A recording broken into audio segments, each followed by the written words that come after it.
The Corbett Report presents 5 GMO myths busted. Number 5. GMOs feed more people. Contrary to what the biotech giants say on their industry-sponsored websites, GMO crops do not produce greater yields.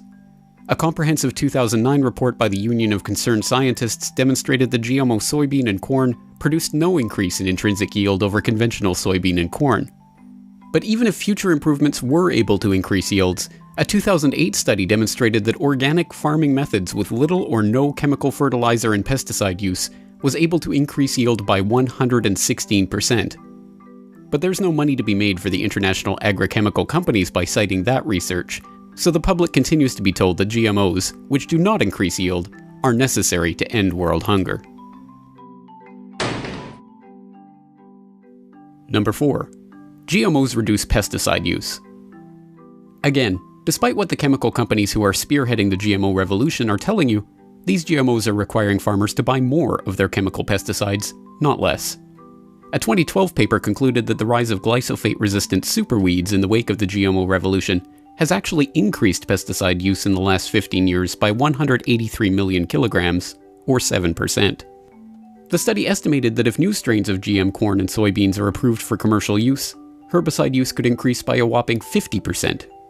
Still, you have to admit it's a good business move for the chemical companies that produce the pesticides to also create the GMO crops that require more pesticides. Number 3. There is no scientific proof of adverse health effects from GMOs. This is one of the most disingenuous claims of the GMO PR campaign. In reality, the FDA doesn't even test the safety of GMO crops.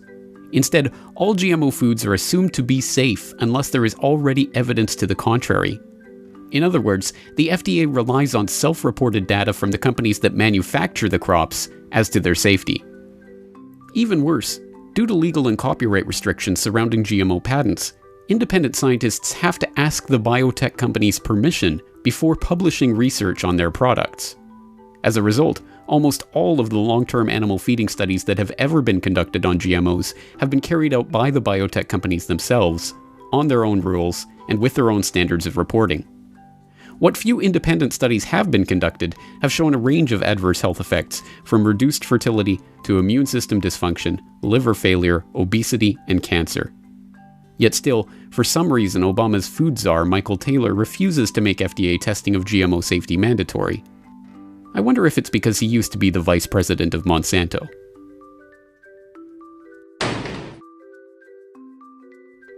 Number 2. There is no difference between genetic engineering and traditional breeding techniques. Argue with a GMO proponent long enough, and they will eventually try to tell you that there is no difference between conventional breeding techniques and genetic engineering, except for the time frame involved. What used to take dozens of generations can now be accomplished in a laboratory in a short time, they say. But this is not true. Conventional breeding takes one strain of a certain crop, such as corn, and breeds it with another strain of that crop. Genetic engineering takes genetic material from one species, such as soil bacteria, and inserts it into a different species, such as corn. This can be done by a variety of techniques, such as the use of gene guns to fire the genetic material into the cell of the target organism, an inherently imprecise process that leads to random and unintended genetic combinations. To say that this is the same process as conventional plant breeding is simply a flat-out lie.